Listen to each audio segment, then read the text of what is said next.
Olá, alunos. Eu sou o professor Sandro Aparecido dos Santos, lotado no Departamento de Física da Unicentro. Tenho graduação de licenciatura em Matemática e doutorado na área de Ensino de Ciências. Aqui ao meu lado está o professor Ricardo Yoshimitsu Miyahara, também lotado no Departamento de Física, graduado em Física e doutor na área de Engenharia de Materiais.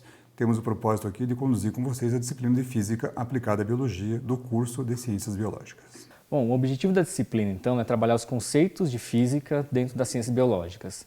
Nesses conceitos, a gente divide em 6 grandes grupos. No primeiro grupo, a gente vai falar sobre dinâmica dos sólidos. Dentro das dinâmicas dos sólidos, a gente vai trabalhar os conceitos, de, por exemplo, de movimentos, movimento retilíneo, movimento em diversas dimensões. Falaremos também sobre movimentos, a diferença entre movimento e força, o trabalho relacionado na física, que é um pouquinho diferente do que a gente tem no nosso dia a dia. O conceito de trabalho a gente já liga junto com as energias, os diferentes tipos de energia. E finalizaremos essa parte em uma das questões mais básicas que a gente tem nas ciências, que é a lei da conservação da energia. Então a gente finaliza essa primeira parte com a lei da conservação da energia.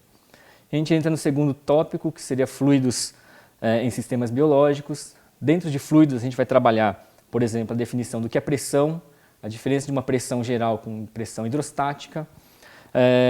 Dentro da pressão hidrostática, a gente ainda vai fazer algumas aplicações biológicas. Entraremos com alguns conceitos fundamentais da hidrostática, que são o princípio de Pascal, de Stevin, de Arquimedes. E finalizaremos com o escoamento dos fluidos, que vai trabalhar, por exemplo, com a aplicação dos fluidos num sistema, por exemplo, biológico do tipo corpo humano. Então, qual que é a diferença? Como que o fluido corpóreo trabalha dentro do nosso corpo humano, considerando a bomba cardíaca como o princípio fundamental da pressão do nosso corpo. No terceiro momento, a gente vai trabalhar com termometria. A termometria se divide em conceitos de calor, energia, temperatura. A gente vai falar dentro desses conceitos ainda as medidas de temperatura e finalizaremos com as diferentes tipos de escalas termométricas. E a gente passa então para o quarto conceito, que seria os fenômenos ondulatórios. Nos fenômenos ondulatórios, a gente tem os conceitos do que é onda, do que é partícula, do que é onda harmônica, os princípios de superposição que pode haver dentro de uma onda. A gente vai falar também sobre ondas em alguns meios elásticos e não elásticos. A gente vai falar também sobre a aplicação de ondas no meio, por exemplo, como num gás, que é o caso do som. Dentro do som, a gente vai falar sobre os sistemas sonoros, qualidades mecânicas e fisiológicas do som. Com isso a gente aplica o conceito físico na biologia, por exemplo, na fonação e na audição. Quando a gente fala na fonação, como que o nosso som é emitido na nossa boca, por exemplo. E quando a gente ouve, o ouvido humano, como ele capta esse tipo de som. Então essa vai ser a diferença. E a gente vai aplicar também esses conceitos ondulatórios dentro do ultrassom. Isso é um tipo de som que é uma frequência que a gente não escuta, mas que tem várias aplicações, por exemplo, na medicina, entre outras. A gente passa para o quinto tópico, que seria a parte de óptica. Na parte de óptica a gente vai trabalhar basicamente com óptica geométrica. A óptica geométrica se divide em conceitos, por exemplo, de lentes, que na biologia é muito aplicado, por exemplo, nos equipamentos de microscopia, o microscópio óptico basicamente são lentes. Então, nesse conceito a gente vai verificar também a diferença entre lentes refrativas e lentes reflexivas. E finalizaremos com esse conceito de ótica em olho humano. Então, o conceito de olho humano tem muitos dados ali, muitos princípios que são trabalhados na parte física no olho humano.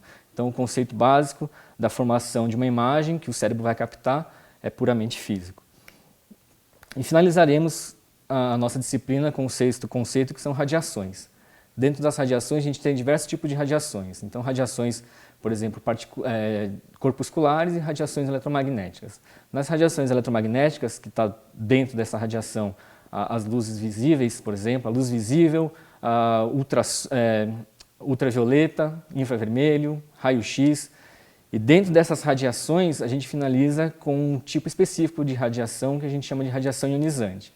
Na radiação ionizante, a gente tem vários conceitos aplicados à biologia, como, por exemplo, cura de tumores, diagnósticos por radiações, entre outras modificações genéticas e outras aplicações. E assim a gente finaliza a nossa disciplina de física aplicada em biologia. Ok, pessoal, então perceberam que temos aí uma gama razoável de conteúdos e conceitos a serem desenvolvidos. Procuraremos colocar a disciplina do modo mais prático possível, com bastante aplicações relacionadas ao conhecimento biológico. E é claro que solicitamos a vocês bastante atenção aos materiais, aos textos que serão disponibilizados a vocês na plataforma Moodle. E isso, claro, confere e solicita a vocês bastante dedicação à disciplina. E desejamos a todos um bom trabalho.